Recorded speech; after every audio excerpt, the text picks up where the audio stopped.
E vamos então aos assuntos de hoje. A indicação de Jorge Messias ao STF, a crise pelo preço dos combustíveis e os conflitos internos no governo federal há poucos meses do início da eleição. E hoje, nesta quinta-feira, dia 2 de abril, eu começo com o nosso comentarista Hélio Beltrão. Hélio, um bom dia para você, seja bem-vindo aqui ao nosso quadro Liberdade de Opinião. Bom dia, Estevão, bom dia a todos. Hélio, o governo do presidente Lula enviou uma mensagem ao Senado Federal para oficializar a indicação de Jorge Messias para uma cadeira no Supremo Tribunal Federal. A escolha do advogado-geral da União para a vaga aberta com a aposentadoria de Luiz Roberto Barroso foi anunciada em novembro do ano passado. Mas, desde então, esperava-se que esse novo passo acontecesse. A escolha de Lula por Messias acabou desagradando o presidente do Senado, Davi Alcolumbre, que defendia a escolha do ex-presidente da Casa, Rodrigo Pacheco. Agora, o então AGU deve correr atrás de apoio antes da sabatina. Hélio, 4 meses depois, Messias deve ser aprovado para o STF? Estevão, o Messias não pode ser aprovado, porque ele é uma figura política, altamente ideológica. Se ele for nomeado, vai acabar prejudicando ainda mais o próprio Supremo, justamente nesse momento de grave crise reputacional. Vai ser tacar querosene no fogo. Hoje ainda é difícil prever os passos do Alcolumbre. Todo mundo sabe que ele ficou contrariado com a indicação do Messias e todo mundo se lembra que ele sentou em cima da sabatina do André Mendonça. E na época ele nem era presidente do Senado, ele era presidente da CCJ. Então, se ele quiser enrolar o Lula, ele vai dar um jeito. E ontem o Lula deu uma alfinetada nele. Ele falou que tem senador que pensa que é Deus. Só que a verdade é que tem gente que se acha Deus nos 3 poderes. Brasília, na verdade, é uma cidade politeísta. Mas voltando ao Messias, se o Alcolumbre botar o processo para andar, a questão principal, a meu ver, é o Senado fazer uma sabatina para valer. Porque as sabatinas, historicamente, são puro puxa-saquismo explícito. São vergonhosas. Nenhum senador puxa a capivara dos indicados e poucos fazem perguntas sérias. Poxa, até o Toffoli, que foi reprovado 2 vezes no concurso para a magistratura, passou na sabatina, é uma várzea aquilo. E um momento, Estevão, é crucial. Como eu falei, o Supremo vive a pior crise da sua história, com a reputação na sarjeta. E grande parte da população percebe o Supremo como o poder que mais se enrolou com o Master e com o Vorcaro. O inquérito secreto absurdo das fake news continua calando críticos por aí. Tudo isso é muito grave e o Senado não pode permitir que o Lula emplaque mais um ministro altamente ideológico, um ministro não técnico, como é o Messias. O aparelhamento do Supremo, Estevão, é uma das razões mais importantes para que o Brasil não reeleja o Lula. Porque se isso acontecesse, além do Messias, ele indicaria mais 3 até 2030, para as vagas do Gilmar, do Fux e da Carmen Lúcia. Vocês conseguem imaginar o estrago disso? Então, Estevão, o momento é grave. O Senado tem uma responsabilidade gigante, que é não lavar as mãos e barrar essa nomeação. Hélio, vamos falar agora sobre a crise do preço dos combustíveis, porque depois de muita negociação, 20 estados já confirmaram que vão aderir ao plano de subsídio ao diesel que foi proposto pelo governo federal. Essa medida divide a subvenção de R$ 1,20 ao diesel entre a União e os estados, 60 centavos para cada. Inicialmente, a proposta do governo pedia que o ICMS sobre o diesel importado fosse zerado em troca de uma compensação. Só que essa opção, no entanto, teve forte resistência dos governadores. Hélio, nesse contexto, o governo federal venceu a queda de braço com os estados? Estevão, em ano de eleição, até o melhor político fica populista. Então, os governadores avaliaram que cai bem na campanha o argumento de que eles também ajudaram a segurar o preço do diesel e tal. Ou, pelo menos, eles não querem deixar esse argumento só para o governo federal. É um tema sensível para o eleitor.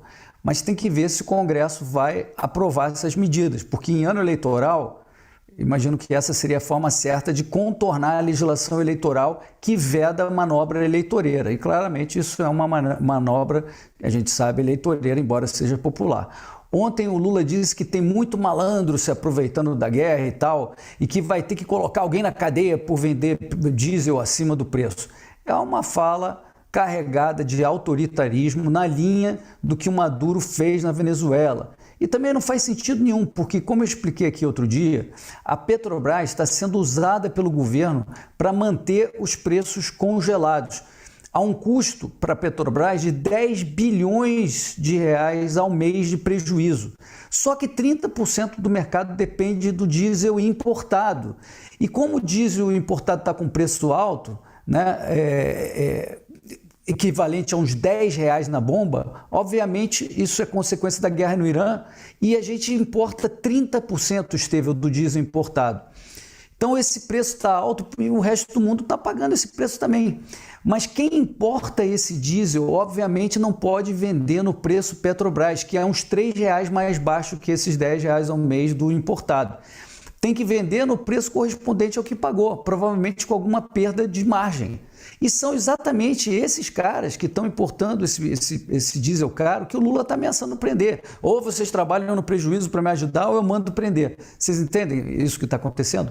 Então qual a consequência dessa tratorada do Lula, né? No limite vai causar desabastecimento de diesel. Claro, porque se for para vender no prejuízo, o importador, o que ele faz? Ele para de importar e aí o dono do posto não tem produto para vender.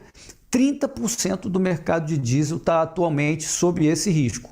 Essa tentativa populista de tentar evitar o inevitável tem um custo gigante. Primeiro para a Petrobras, depois para os acionistas da Petrobras, a classe média, e em terceiro lugar para as contas públicas também. É uma jogada irresponsável, mas que um ou outro setor da população, né, acostumado com o Estado mamãe, com infinitas tetas, tende a apoiar, Estevão. Hélio, vamos ao nosso último tema aqui do quadro de hoje. O ministro da Casa Civil, Rui Costa, aproveitou a reunião ministerial desta semana para cobrar diretamente o ministro da Secretaria de Comunicação Social da Presidência, Sidônio Palmeira. Durante a apresentação de balanço da gestão, Rui Costa questionou se o povo sabe das entregas realizadas pelo governo em uma clara crítica à estratégia de comunicação adotada pela SECOM. A cobrança pública evidenciou tensões entre duas figuras importantes da administração federal. Para você, então, faltando apenas alguns meses, 6 meses para as eleições presidenciais, o ministro Rui Costa erra ou acerta ao questionar a comunicação do governo? Estevão, o problema do governo Lula não é a comunicação. O problema é achar sempre que o problema é a comunicação. Porque as pessoas conhecem bem o Lula, conhecem bem as ideias e os métodos dele. Tanto que uma pesquisa de ontem mostrou que os principais motivos da rejeição do Lula são 3. Corrupção, disparado em primeiro lugar, visão estatista e autoritarismo. Então, o que o governo não tem conseguido mais é seguir embromando o povo. Acho que foi isso que o Rui Costa, no fundo, quis dizer. Mas não tem dúvida que, por ser um governo de ideias antigas, ideias vencidas, né, o tal do Lada russo velho, o governo Lula e até a esquerda em geral apanham de goleada da direita nas redes sociais, apanham nessas novas tecnologias da comunicação. Isso é também um sintoma da total falta de sintonia entre o PT e o brasileiro. O brasileiro usa as redes sociais para quase tudo. E aí o PT e o Lula querem o quê? Querem censurar as redes sociais. É sintomático, né? A chegada do marqueteiro Sidônio foi, na verdade, uma tentativa meio desesperada de governo equilibrar esse jogo, mas obviamente não deu certo, porque por mais que o Sidônio organizasse todo dia evento com claque para o Lula fazer discurso transmitido, para ser aplaudido e tal, as pesquisas mostram o Lula cada vez mais perto da aposentadoria.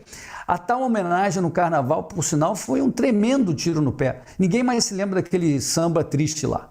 Enquanto isso, vão aumentando os lapsos do Lula. Recentemente ele chamou a Janja de Marisa, chamou a Dilma de Irma Passoni, fez a alusão indevida sobre se comer cachorro na China.